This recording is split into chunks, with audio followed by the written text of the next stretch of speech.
we're going to go ahead and get started. So, hi, I am Andrea Walters, a certified faster way coach and mom to a beautiful rainbow baby. And I just want to start by acknowledging how demanding and overwhelming motherhood can be, both physically and mentally. Our hormones are all over the place. We're navigating things for the first time. Our body is adjusting, and there's so much that we can't control. But what we can control is how we care for ourselves, which is what I want to talk about today. So, as a Faster Way coach, I get the complete honor of empowering women with the tools and knowledge they need to know how to nourish their bodies and their babies with the right foods, how to move efficiently, and how to develop really simple habits that fit into our busy lives as moms, wives, daughters, and all the other roles we play. And so today we're going to discuss some nutrition and movement strategies for new and expectant moms. But just a heads up, I am not a doctor. And so the tips I'm sharing today come from my personal experience, research that I've done, and what has worked for me and the women that I have supported as a Faster Way certified coach. So everything today is not a substitute for medical advice from your trusted healthcare provider. So, the first thing I want to just mention to everyone is to really think about investing in your health. So, if you have a birth plan, that's great. But how many of you have a postpartum plan? I know I didn't, and I wish I would have. So, here's the thing: proper nutrition, strategic movement, those things during pregnancy and postpartum are essential for a strong pregnancy and to regain that energy afterward because your body is going to go through so many significant changes, and we just have to make sure that we're nourishing it well. Also, a really important thing about nourishing your body is that not only does it help regulate your hormones, it can stabilize your blood sugar, it can help support that fetal development, and it can even help protect your mental health, which we know is really important. And for me personally, I struggled a lot with postpartum depression and postpartum anxiety. And so that mental health piece is really, really close to my heart. Um, there's also some things we'll talk about today about regular movement and how it can lower your risk of gestational diabetes, excessive weight gain, things like that. So I would love for everyone just to have an open mind today about thinking of wellness and health from viewing it as an expense to actually viewing it as one of the best investments that you will ever make because you are worth it. So, the first nutrition strategy I want to start with is eating for two. You've probably heard this before, but hear me when I say that eating for two does not mean doubling your portions. So, instead of thinking about eating twice as much, it's actually more accurate to think about eating twice as well and focusing on nutrient dense whole foods rather than doubling down on portion sizes.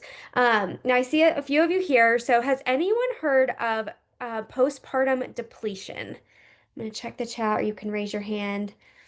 Has anyone heard of this before?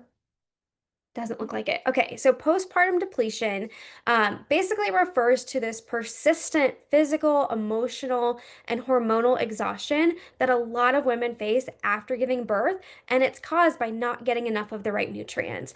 So, when we don't get enough nutrients like iron, B12, zinc, things like that, we can experience more brain fog, hair loss, and even anxiety. So, focusing on those foods with really high nutrient density, meaning foods that have a lot of nutrients for a relatively low amount of calories, and avoiding those empty calories is really important to nourishing yourself and your baby, both when you're expecting and when you're breastfeeding. So at the Faster Way, we recommend focusing on eating whole foods, and we have a saying that if it comes from the ground or it has a mother, it's fair game. So another way you can think about whole food nutrition is really eating foods in their most natural state. So avoiding things that are overly processed, have a bunch of added sugars or chemical additives. So we just want to think about, simple ingredients. Now, as moms, I know for me, like we're on the go, and so there are times where we're gonna need packaged snacks from time to time. We just need something to grab and go. So when you're choosing those things at the grocery store or putting in an order, like I do on Thrive Market, look for things where you can easily pronounce the ingredients and the ingredient list isn't a mile long. You've probably heard that before, but it's super important. And so even if there are foods that are processed, some of them just have better ingredients, if you will, that don't have those chemical additives, that don't have a bunch of added sugar, that really focus on more of that whole food.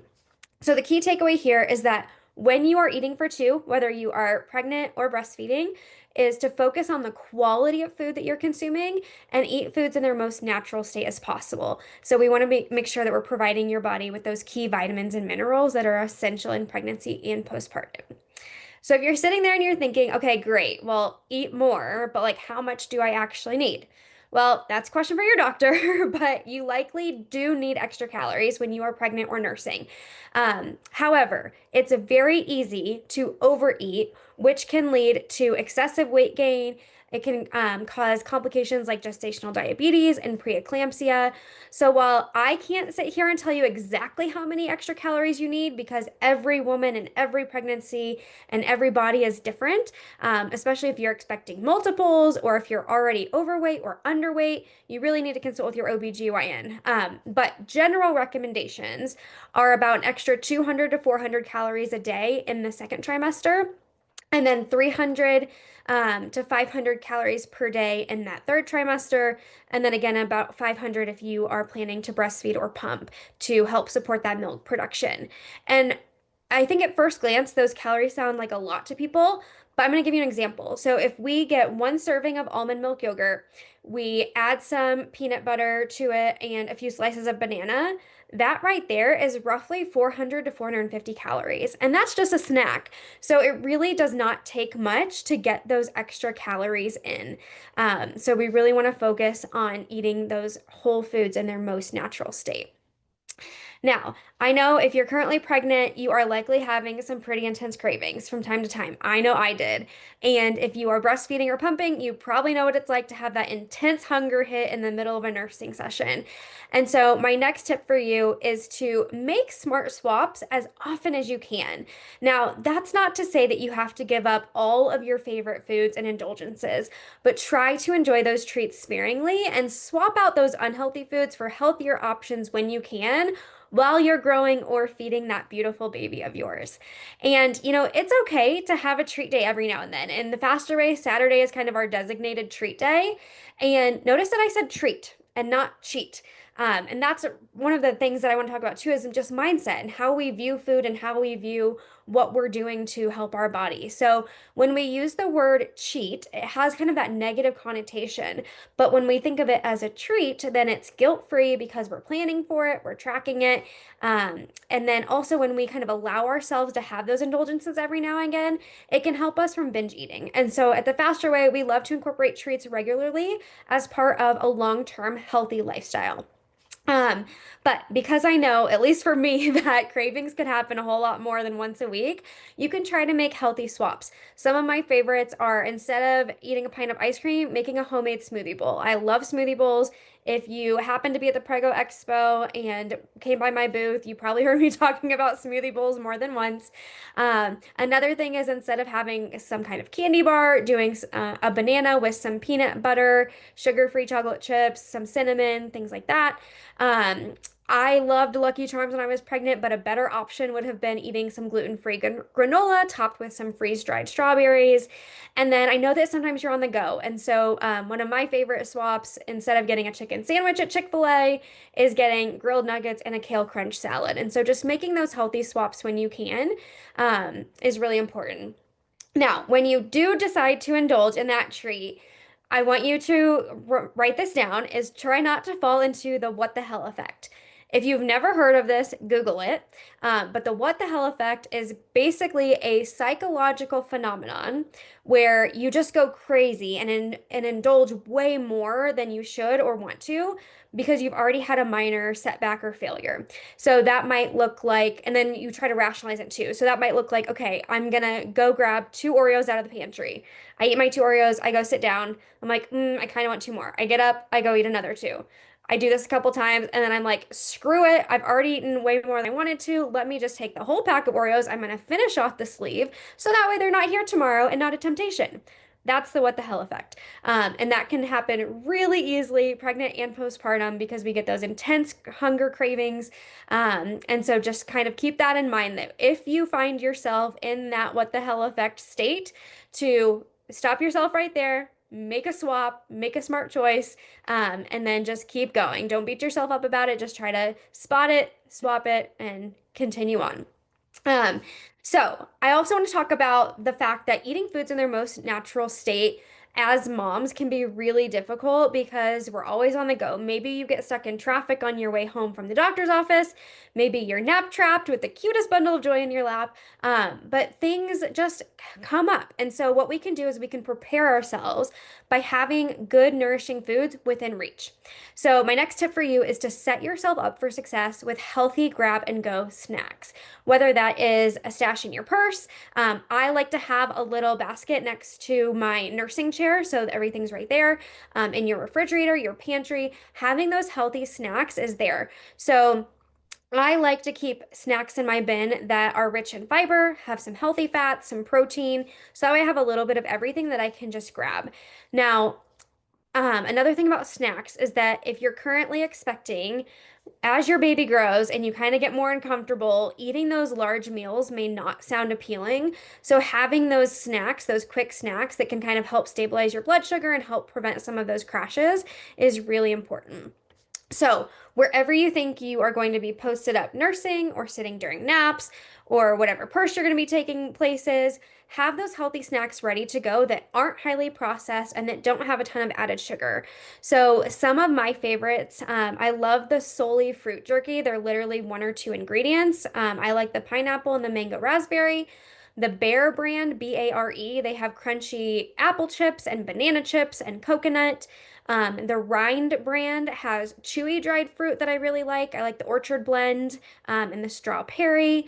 Um, just different kinds of jerky, so like Chomps and Epic. Those are some good, and Mighty Spark too. Those are some good brands. And then also just think about other kinds of like dried fruits, so figs and dates and apricots. Also various nuts. So having things that are just ready to go makes it so easy.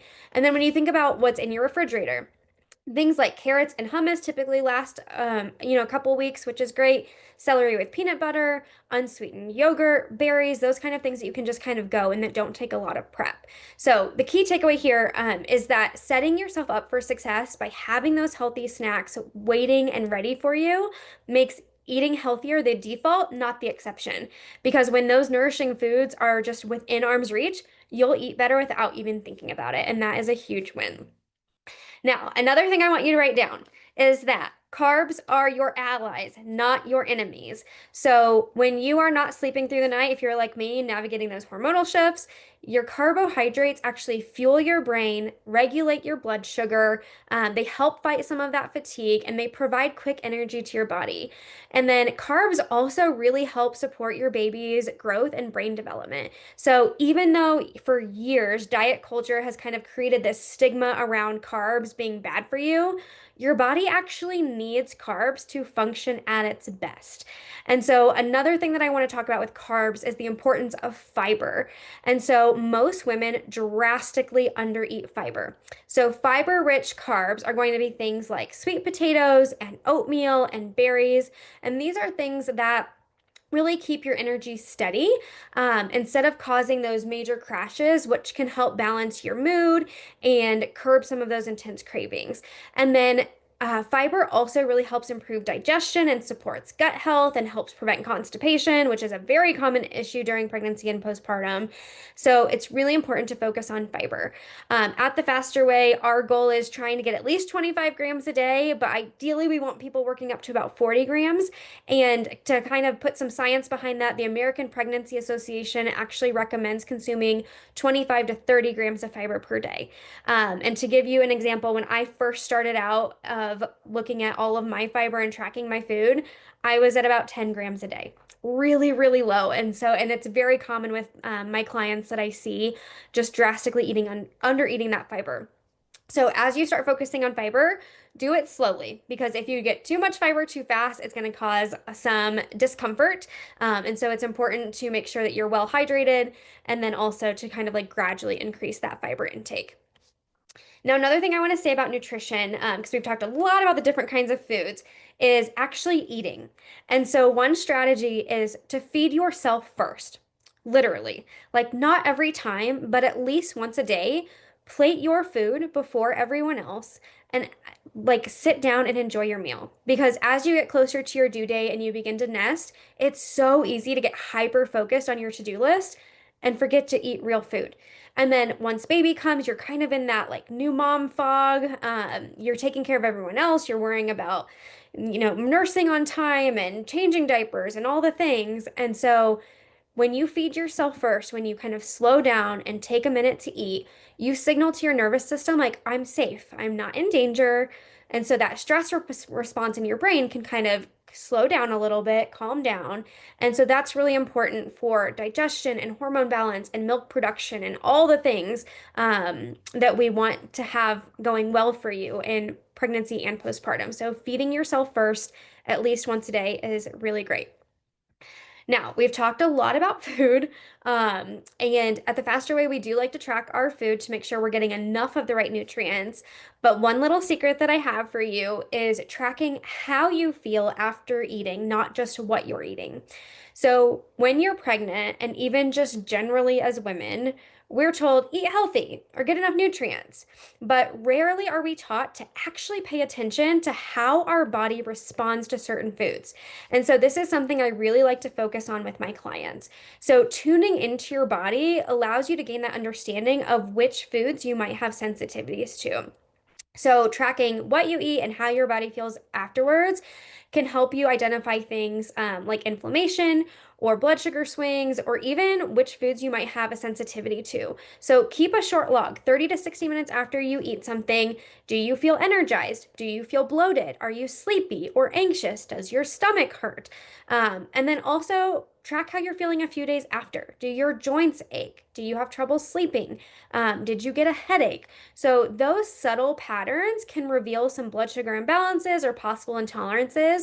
So, if you start noticing some of those patterns, it's something that you can let your doctor know and talk about. But it's really important just to kind of tune in to your body.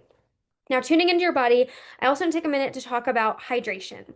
So, you've probably heard that when you're pregnant or breastfeeding, drinking enough water is important. But why and how much? So, drinking adequate amounts of water helps form the amniotic fluid around your fetus, and it actually aids in the production of extra blood volume. So, I still think it's wild that our blood volume can increase by almost 50% when we're pregnant. Like, that is just wild to me. But then in your postpartum phase, staying hydrated is crucial for digestion and milk production because I don't know if you know this, but you lose an average of 25 ounces of fluid a day through breast milk. So, how much water should we be drinking? Really depends on the person. The American College of Obstetricians and Gynecologists suggest drinking 64 to 96 ounces of water per day while pregnant. But if you live in a drier climate or at a higher altitude like I do, more water might be necessary. So the clients that I work with, depending on how much water they've been consuming, I tend to recommend about 120 to 150 ounces of water per day, depending on those individual circumstances. Now, I do want to take this one step further because drinking water is good. It's great. But being hydrated is better. So, drinking water is an action that you take, right? You sip your water. But being hydrated is the state that your body is in. And so, being hydrated means you not only have enough fluid, but you have enough electrolytes and other things that your body needs to function at its best. So, in addition to just drinking water, make sure that you are focusing on eating water-rich foods, things like cucumbers and watermelon and lettuce. And then if your doctor's okay with it, you could also consider adding electrolytes to your water because we want to make sure that not only are you hydrated, or not only that you're drinking water, but that you are hydrated. And so one kind of telltale sign here that I see from a lot of people is they're like, okay, I drank 150 ounces of water, but I'm still thirsty. Well, because they're overhydrated and they've lost some of that salt and those electrolytes. And so we have to find that balance of hydration. And so with that, I think one of the things that I would say is, well, it's helpful to track the amount of water you're drinking. It's arguably more important to drink water whenever you're thirsty, and then watching for signs of dehydration. So things like dry mouth, dark urine, dizziness, things like that can be a sign that you're not getting enough fluid. And then also thinking about like that salt and electrolyte intake. So just focus on hydration, not just drinking water. Another thing that you can do to help with hydration is limiting your intake of caffeine or sugary drinks. So those things can just increase the chances of you becoming more dehydrated. And another thing that I just love to do is in my little snack station that I've talked about by my nursing chair, keep a bottle of water in there. So I know for me, like when I'm nursing, the intense thirst comes on, and it's like a light switch. And part of that, the science behind that is breast milk is nearly 90% water. And so every time you nurse or pump, you're losing fluid. And even just a 1 to 2% drop in hydration can trigger that intense thirst. So having water wherever you're going to be is great. So put a water bottle in every room, put it in your snack station, have an extra bottle in your purse, just have water available. All right, we've talked a lot about nutrition, so I want to talk about movement. One of the most overlooked things I feel like, in my opinion, is something called NEAT, N-E-A-T. It is an acronym that stands for Non-Exercise Activity Thermogenesis, which is basically just a very fancy way of describing the calories that you burn through everyday movement that isn't formal exercise. Things like walking into the grocery store, cleaning, folding laundry, things like that. So during pregnancy, that gentle movement can support circulation, it can reduce swelling and inflammation, and it can even help your body manage blood sugar more effectively, which in turn can actually help lower the risk of gestational diabetes. So, something as simple as a daily walk around the block can help improve that digestion, ease discomfort, and support some better sleep. And then, once your baby is born and your doctor has given you the okay to move, NEAT becomes a really beautiful bridge back into full movement. So, for me, that looked like putting my son in the stroller and literally walking around one block at a time, and then kind of increasing that. Another way that I increased NEAT was I would use the baby carrier, put my son in there, and while he would nap, I could Swiffer the floors or prep snacks or do something like that. So those gentle activities really help rebuild strength, support healing, and boost your mood. And then another part of movement is beyond that gentle movement is talking about strength training. So strength training is super important for building muscle that your body desperately, desperately needs in motherhood. And it's not just about working out. So it's about preparation really.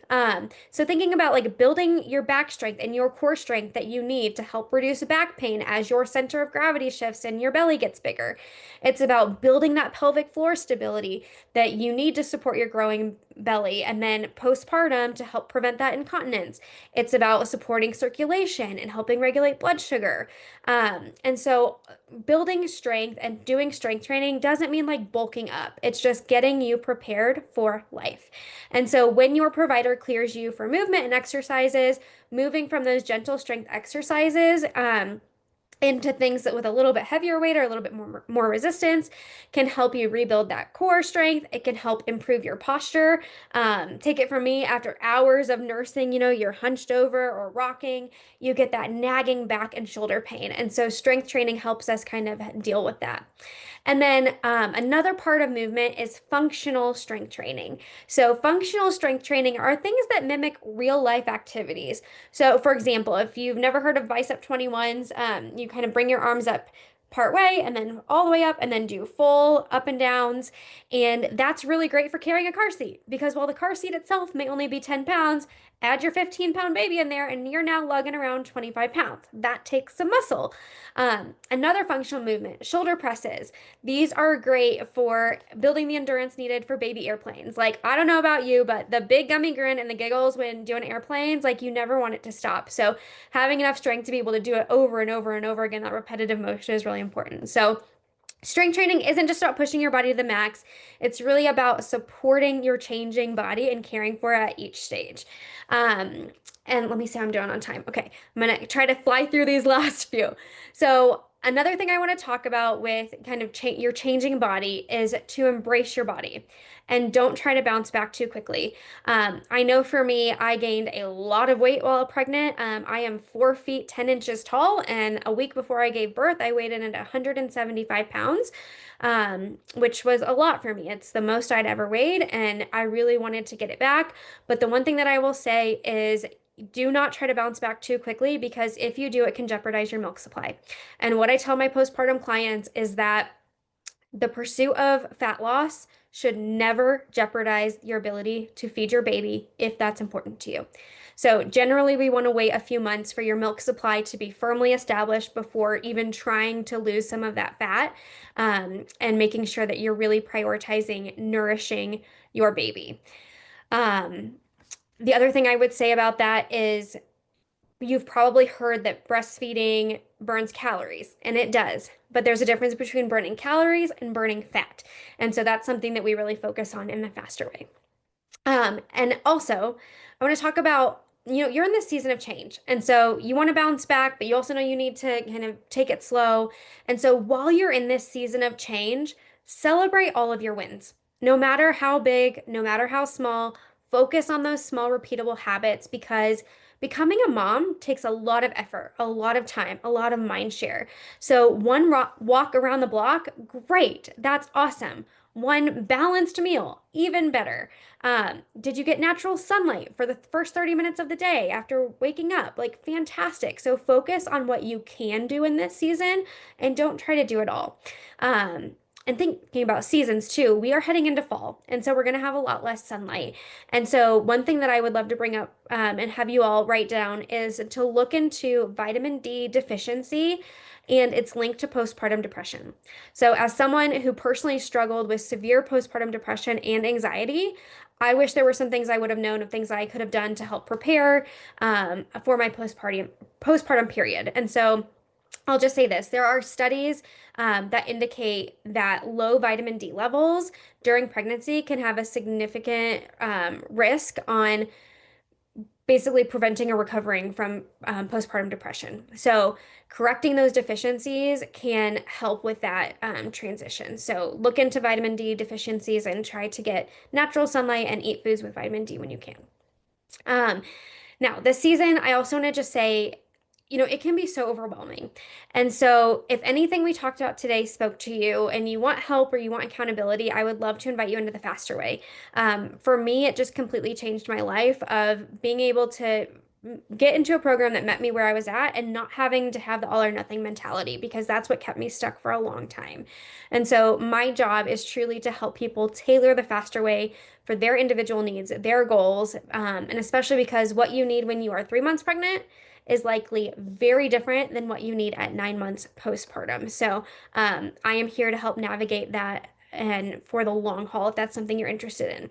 And then finally, to wrap things up, and then I'll open up for questions, is I just want to remind you, if no one else has, that your intuition is greater than anything you will find on Instagram or TikTok or a 2 a.m. Google search. Like, we live in a time where information is everywhere. Scroll Instagram for 2 minutes and you'll see at least a dozen opinions about what you should be doing. But you know your body best. You have lived in it your whole life. You are connected to your baby in a way that no one else ever will be. And so pay attention to what you inherently know. No app or influencer can decode your instincts. So really tune in and honor the wisdom that you have as a new or expecting mom. And then for the areas where you do need help, you don't have to become an expert in everything. Find the people who are and let them help you through this season. Um, so I know that I went through a lot today, so let me just go through some quick bullet points. If you are a note taker, now would be the time. So a lot of things we talked about today. Number one is viewing your health and wellness as an investment, not an expense. Second is eating for two and thinking about eating twice as well, not twice as much. Three is focusing on those nutrient-rich whole foods in their most natural state. Fourth is making those smart swaps when you can, like a smoothie bowl instead of ice cream. Five is being self-aware for when you might be in the midst of that what the hell effect and just going down the rabbit hole of indulgences. Six is having healthy grab and go snacks within your reach. So in your purse, by your nursing chair, in your pantry, wherever you're going to be. Seven, carbs are your allies, not your enemies. Eight, focus on getting enough fiber. Nine, feed yourself first on occasion. 10, track how you feel after eating, not just what you eat. 11, focus on hydration. Drinking water is important, but focus on being truly hydrated by limiting those caffeine drinks and sugary drinks and consuming those water-rich foods. 12 is increasing your NEAT. So those everyday activities. If you already have a kiddo, maybe at nighttime you do a little dance in the living room. So commit to doing one extra dance in the living room to increase that calorie burn. Engage in strength training, strategic strength training. Follow a plan. Do those functional movements, things that are going to set you up for all the different activities you have to do as a mom, whether it's carrying a car seat or doing baby airplanes or carrying two kids. So build those functional movements and strength training. Next, embrace your body and do not try to bounce back too soon. Celebrate all your wins. And last, I'm gonna give you a bonus tip is to optimize your sleep environment because rest is just as important as movement. So, with that, thank you for joining me today. And I would love to answer any questions you have. You can either come off mute or drop it in the chat. Let's see what we've got.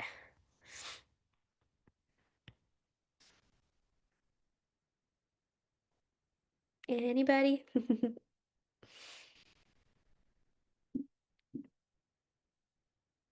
Anybody? Anybody? Any questions?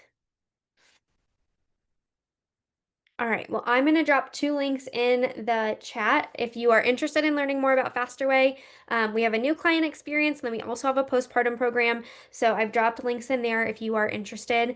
And you can reach out to me within the Auggie app, or you can also email me, Andrea at andreakwalters.com.